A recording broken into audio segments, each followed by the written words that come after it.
la clase, ¿sí?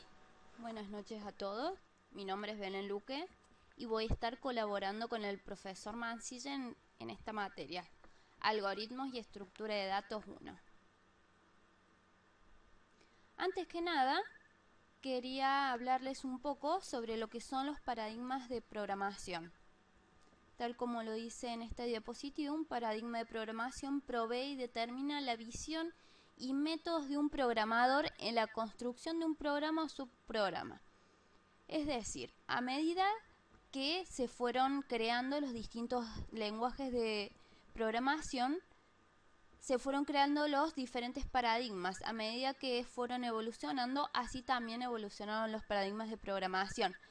Entre ellos podemos encontrar el imperativo, el declarativo, el orientado a objetos.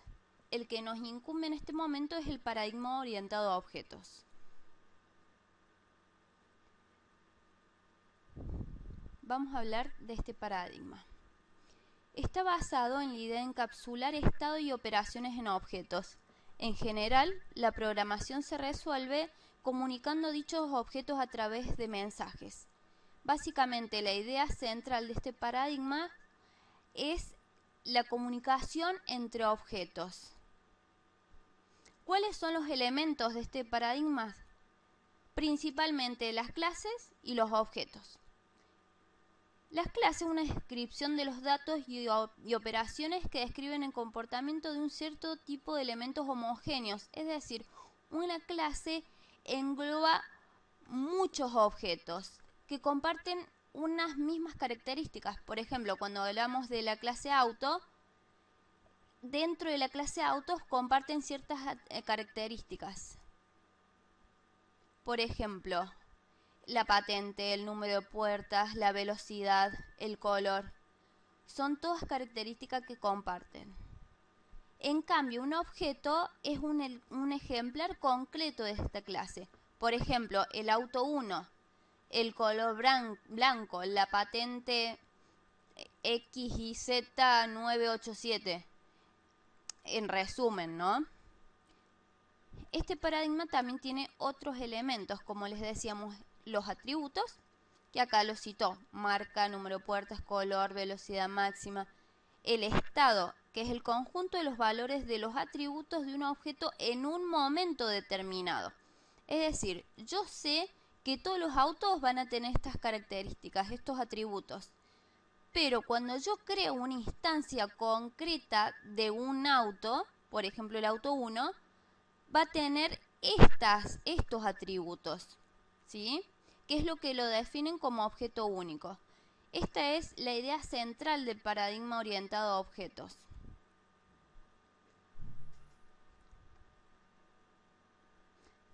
También encontramos métodos y mensajes. ¿Qué es el método? Por ejemplo, arrancar, frenar, girar, ¿sí? Estos son parar, acelerar. Estos son diferentes métodos que pueden hacer todos los autos. En este caso estoy refiriéndome al ejemplo concreto de un auto, pero podemos hablar de viviendas, personas, clientes, proveedores, ¿sí? Estos son ejemplos de clases, como para que se den cuenta. El mensaje es la invocación de un método sobre un objeto de dicha clase en un momento determinado, ¿sí? Acá, por ejemplo, arrancar, acelerar, ¿cuánto? 10 kilómetros. En este caso, 10 kilómetros por hora, en este caso concreto, ¿no? Vamos ahora al punto central de esta asignatura, que es Java. Java es un lenguaje de programación orientado a objetos. Por eso es que comencé hablando de lo que es el paradigma orientado a objetos, para que nos situemos en que como paradigma orientado a objetos debe tener estos elementos que definí anteriormente. Tratamos con clases, con objetos, con atributos, con métodos, ¿sí? Actualmente es uno de los más usados para la programación en el mundo. Y es el lenguaje con el que nos vamos a introducir en esta asignatura.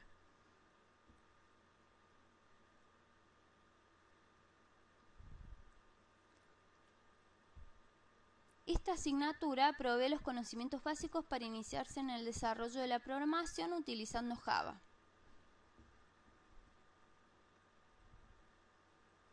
El propósito de esta materia, ¿cuál es? Ejercitar y desarrollar el pensamiento lógico, incrementar la capacidad de razonamiento, incrementar la capacidad de resolver problemas lógicos. Siempre ejercitamos la lógica. Todos los problemas se resuelven con un razonamiento lógico. En cada clase vamos a ir evolucionando en la dificultad.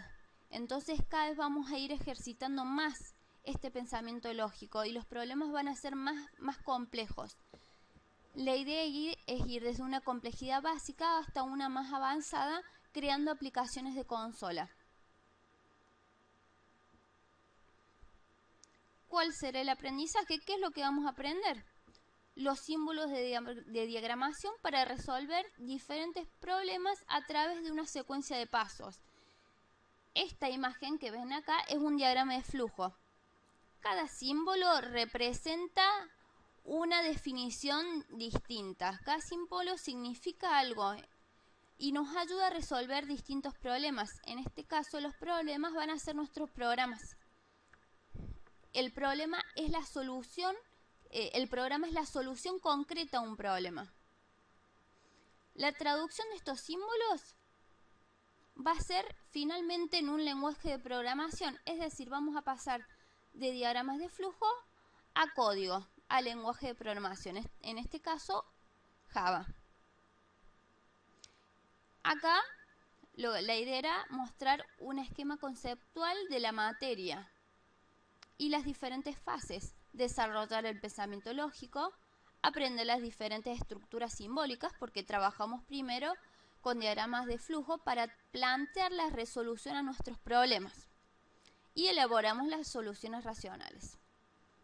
Después, en contrapartida, a partir de estos diagramas de flujo, comenzaremos a aprender un lenguaje de programación, transcribir los símbolos correctamente. ¿Por qué? Tenemos que saber exactamente qué es lo que significa cada símbolo, porque en código se transcribe de una manera predeterminada. Y, como paso último, aprender a desarrollar programas. Para esto utilizaremos la computadora como vínculo de corrección y resolución. Es decir, vamos a tener que pasar todo este código a la máquina mediante un programa que está planteado en nuestra clase 1. En la clase 1 podrán ver los links de descarga, la planificación de la materia y el programa. ¿Cómo es el cursado de esta materia? Inicia el 14 de mayo y termina el 13 de agosto. La materia está planteada en diferentes clases. En general son 12 clases más 2 clases para resolver desempeños de síntesis. ¿Qué contiene cada clase? Si ustedes acceden al campus van a poder ver que se activan diferentes pestañas. Cada pestaña va a contener una clase y hay una pestaña adicional que contiene el horario de tutorías, donde nos encontramos en el instituto por cualquier duda o consulta. Pueden llamar a los teléfonos del instituto para contactarnos o mandarnos un mensaje por la mensajería del campus, o un mail. Volvamos a donde estábamos. Cada clase posee el contenido, es decir, va a estar subido un archivo en PDF. Yo voy a tratar de subir un video con la resolución de un ejercicio como para que ustedes no se sientan tan desorientados, ¿sí? Y tiene un foro de consultas. Por ejemplo, ustedes están haciendo los problemas propuestos de la clase 3 y les surgió un error, o por ejemplo no entienden qué es lo que hay que hacer.